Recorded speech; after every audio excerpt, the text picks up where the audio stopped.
মৃত্যুর পর নামাজের জন্য উত্তম বিনিময় পাওয়ার কথা থাকলেও নিয়মিত নামাজ পড়ে দুনিয়াতেই পুরস্কার পেলেন ৫৪ শিশু কিশোর।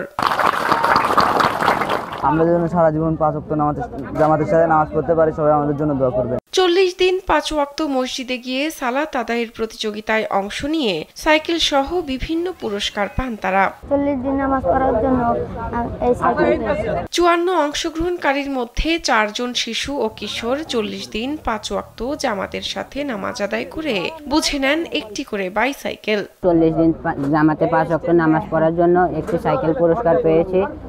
আমার অনুভূতি খুব ভালো লাগছে। RICL TMX, যুগের পর যুগ স্থাপনা থাকে মজবুত।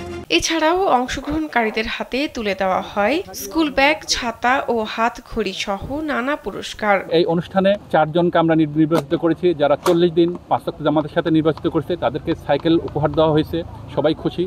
আর যারা অংশগ্রহণ করছে প্রায় ৫৪ জন মানুষ, সবাইকে আমরা পুরস্কৃত করেছি। শিশু কিশোরদের মাদক ও অপরাধ থেকে দূরে রাখতে এই উদ্যোগ নেয় একটি স্বেচ্ছাসেবী সংগঠন। মাদক মুক্ত, সুন্দর, সুশৃঙ্খল ও আলোকিত সমাজ গড়ার লক্ষ্যে এই প্রতিষ্ঠানটি বাস্তবায়ন করা। ৫ থেকে ২০ বছর বয়সীদের নিয়ে এই আয়োজন করা হয় পাবনার ভাঙ্গুড়া উপজেলার পার ভাঙ্গুড়া ইউনিয়নের চরপাড়া ঈদগাহ মাঠ চত্বরে, যেখানে উপস্থিত ছিলেন এলাকার গণ্যমান্য ব্যক্তিরা। মনটা ভরে যায়, মনটা ভরে গেছে।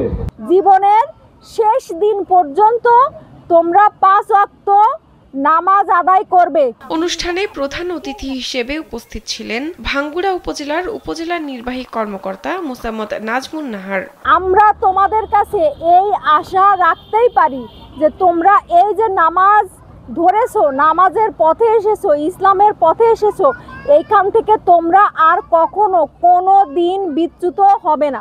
শাহনাজ পারভিন, কালবেলা।